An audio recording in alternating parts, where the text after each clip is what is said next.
I Am That. Talks with Sri Nisargadatta Maharaj. Chapter 45. What comes and goes has no being. You are universal. You need not and you cannot become what you are already. Only cease imagining yourself to be the particular. What comes and goes has no being. It owes its very appearance to reality. Questioner. I have come to be with you rather than to listen. Little can be said in words, much more can be conveyed in silence. Maharaj. First words, then silence. One must be ripe for silence. Questioner. Can I live in silence? Maharaj. Unselfish work leads to silence, for when you work selflessly, you don't need to ask for help. Indifferent to results, you are willing to work with the most inadequate means. You do not care to be much gifted and well equipped, nor do you ask for recognition and assistance. You just do what needs to be done, leaving success and failure to the unknown. For everything is caused by innumerable factors, of which your personal endeavor is but one. Yet such is the magic of man's mind and heart, that the most improbable happens when human will and love pull together. Questioner. What is wrong with asking for help when the work is worthy? Maharaj. Where is the need to ask? It merely shows weakness and anxiety. Work on, and the universe will work with you. After all, the very idea of doing the right thing comes to you from the unknown. Leave it to the unknown as far as the results go. Just go through the necessary movements. You are merely one of the links in the long chain of causation. Fundamentally, all happens in the mind only. When you work for something wholeheartedly and steadily, it happens. For it is the function of the mind to make things happen. In reality, nothing is lacking and nothing is needed. All work is on the surface only. In the depths, there is perfect peace. All of your problems arise because you have defined and therefore limited yourself. When you do not think yourself to be this or that, all conflict ceases. Any attempt to do something about your problems is bound to fail, for what is caused by desire can only be undone in freedom from desire. You have enclosed yourself in time and space, squeezed yourself into the span of a lifetime and the volume of a body, and thus created the innumerable conflicts of life and death, pleasure and pain, hope and fear. You cannot be rid of problems without abandoning illusions. Questioner. A person is naturally limited. Maharaj. There is no such thing as a person. There are only restrictions and limitations.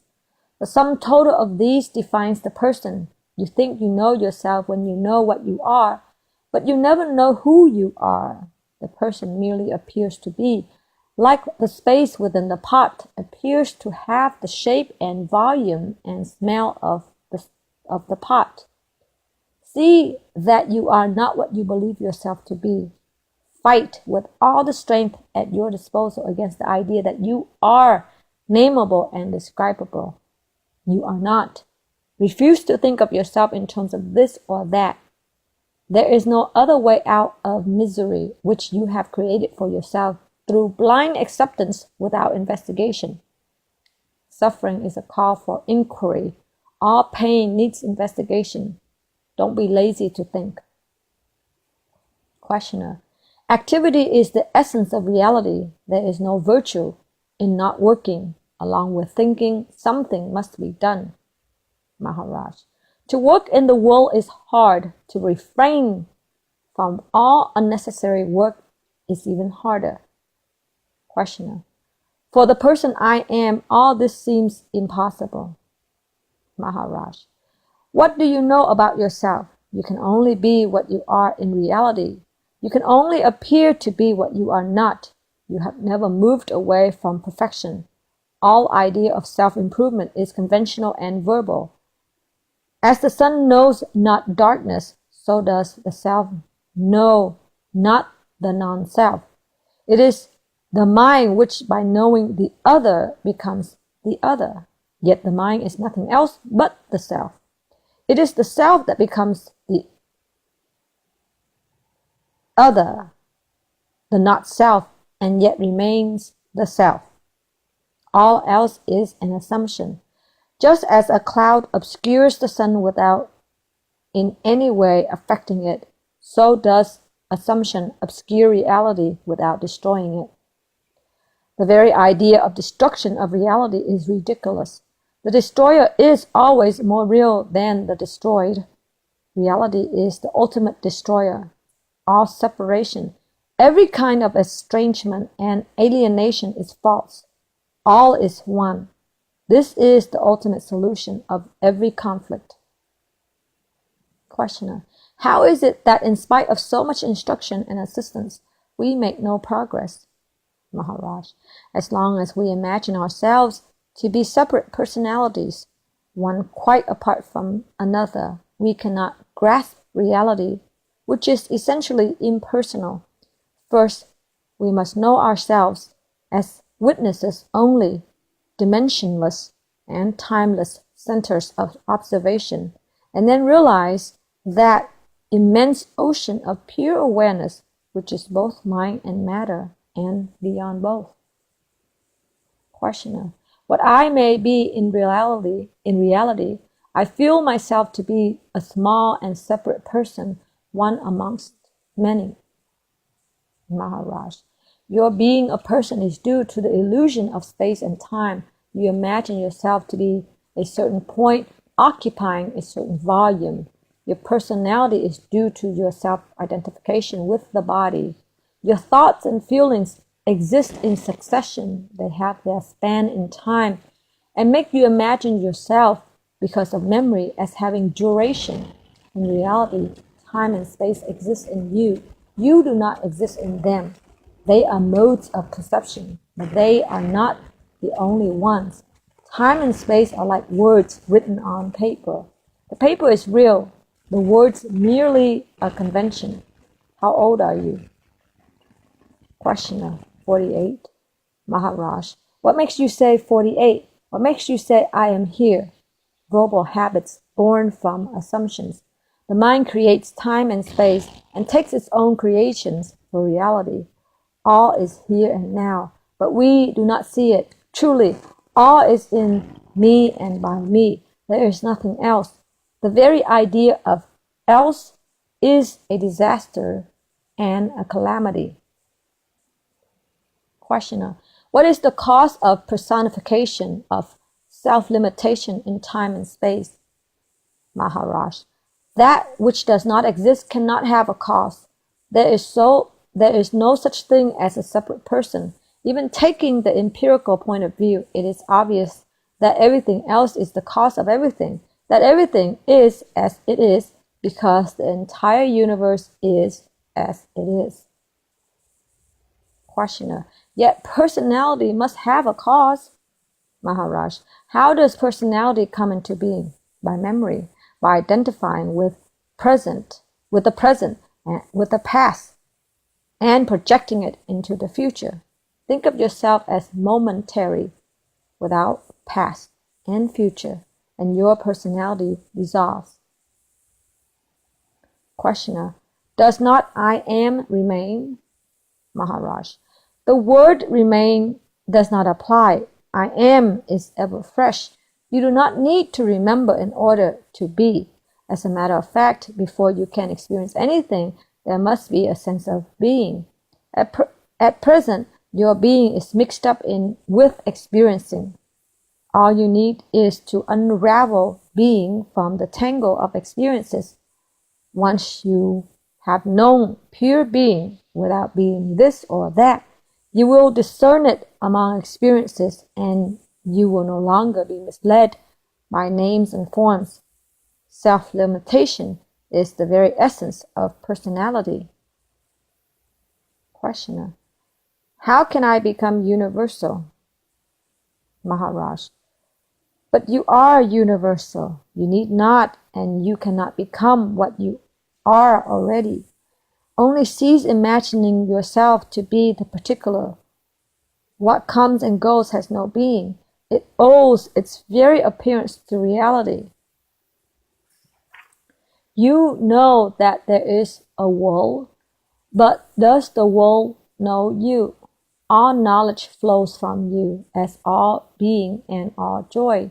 Realize that you are the eternal source and accept all as your own. Such acceptance is true love. Questioner. All you say sounds very beautiful, but how does one make it into a way of living? Maharaj. Having never left the house, you are asking for the way home. Get rid of the wrong ideas. That is all. Collecting right ideas also will take you to nowhere. Just cease imagining. Questioner. It is not a matter of achievement, but of understanding. Maharaj. Don't try to understand. Enough if you do not misunderstand. Don't rely on your mind for liberation.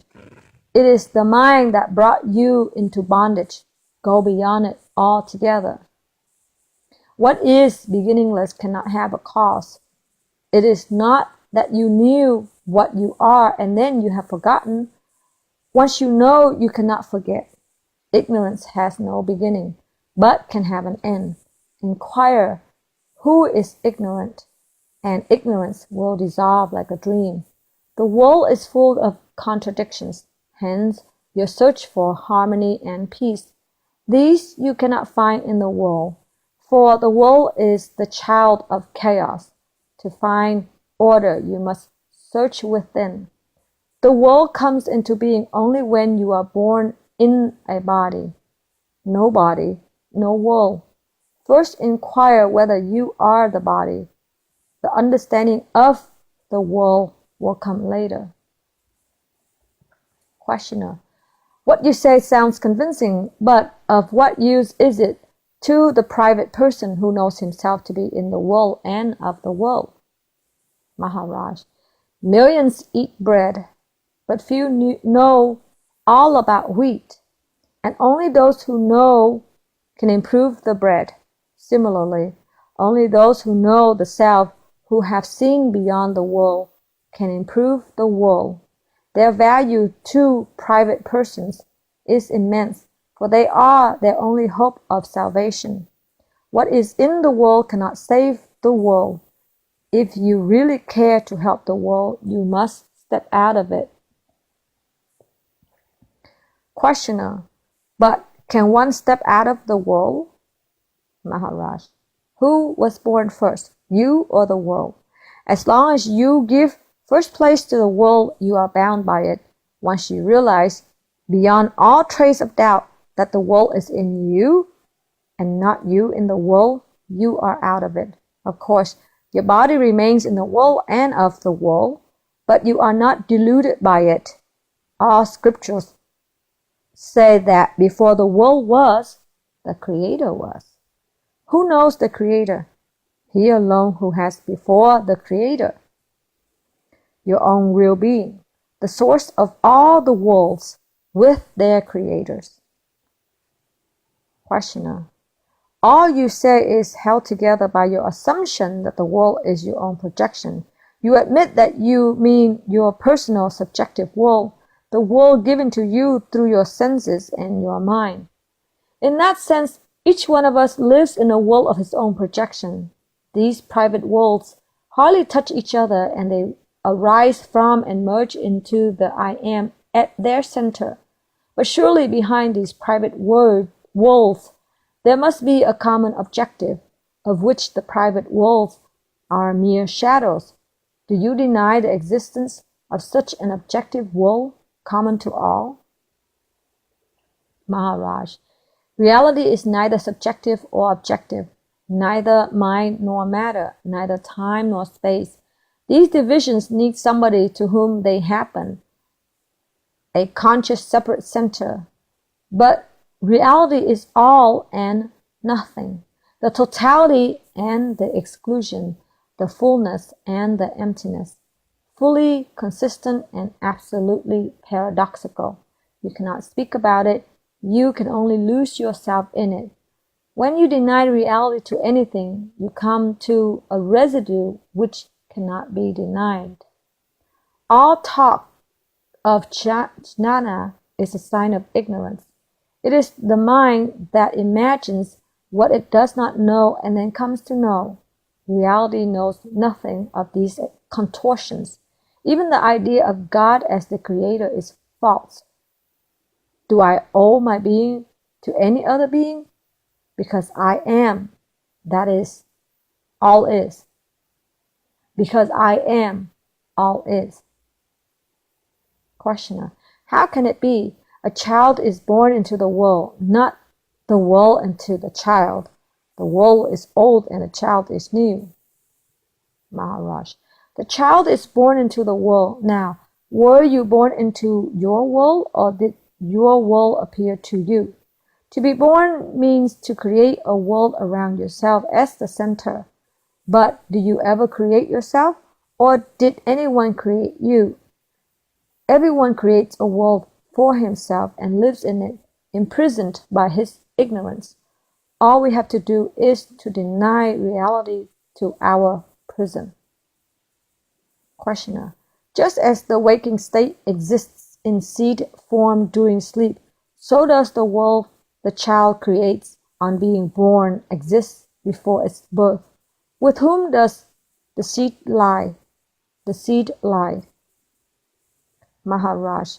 Within him who is the witness of birth and death, but is neither born nor dies. He alone is the seed of creation as well as its residue. Don't ask the mind to confirm what is beyond the mind. Direct experience is the only valid confirmation.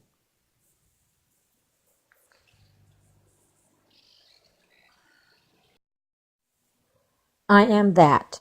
Talks with Sri Nisargadatta Maharaj. Chapter 46. Awareness of being is bliss. It is a matter of actual experience that the self has being independent of the mind and body. It is being, awareness, bliss. Awareness of being is bliss. Questioner. By profession, I am a physician. I began with surgery, continued with psychiatry, and also wrote some books on mental health and healing by faith. I came to you to learn the laws of spiritual health. Maharaj. When you are trying to cure a patient, what exactly are you trying to cure? What is a cure? What can you say that a man is cured? When can you say that a man is cured? Questioner. I seek to cure the body as well as improve the link between the body and the mind. I also seek to set right the mind. Maharaj. Did you investigate the connection between the mind and the body? At what point are they connected? Questioner. Between the body and the indwelling consciousness lies the mind. Maharaj. Is not the body made of food? And can there be a mind without food? Questioner. The body is built and maintained by food. Without food, the mind usually goes weak. But the mind is not mere food. There is a transforming factor that creates a mind in the body. What is that transforming factor? Maharaj. Just like the wood produces fire, which is not wood, so does the body produce the mind, which is not the body. But to whom does the mind appear? Who is the perceiver of the thoughts and feelings which you call the mind? There is wood, there is fire, and there is the enjoyer of the fire. Who enjoys the mind? Is the enjoyer also the result of food, or is it independent? Questioner. The perceiver is independent. Maharaj. How do you know? Speak from your own experience. You are not the body or the mind. You say so.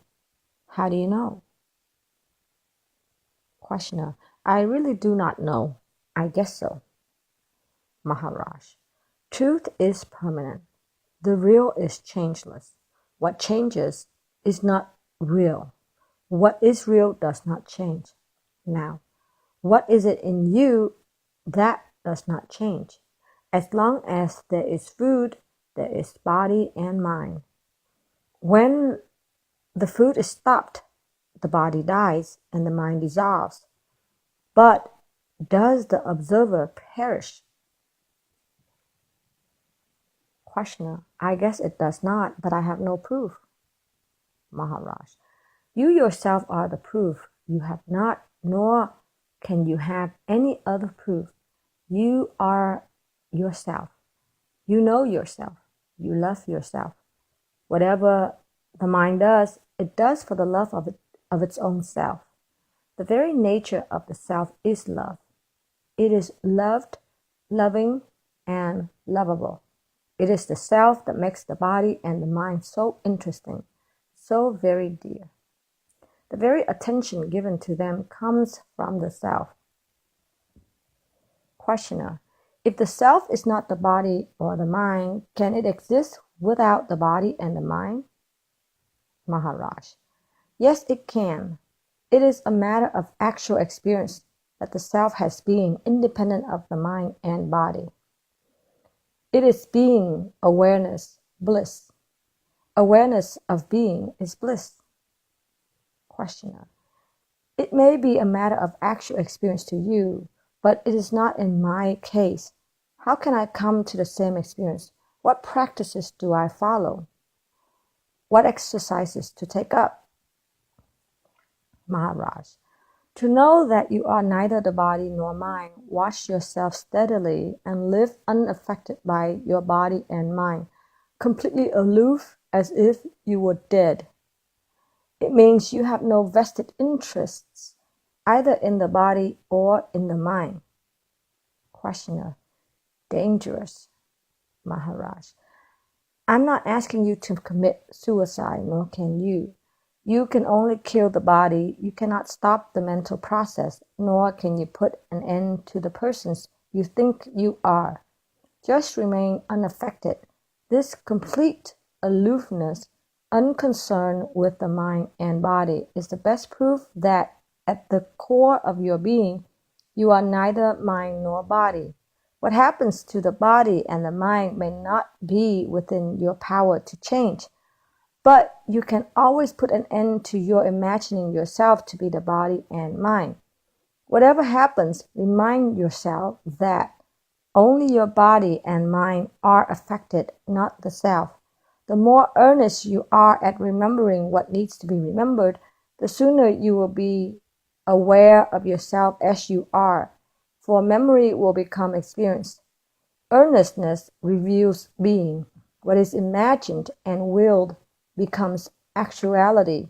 Here lies the danger as well as the way out.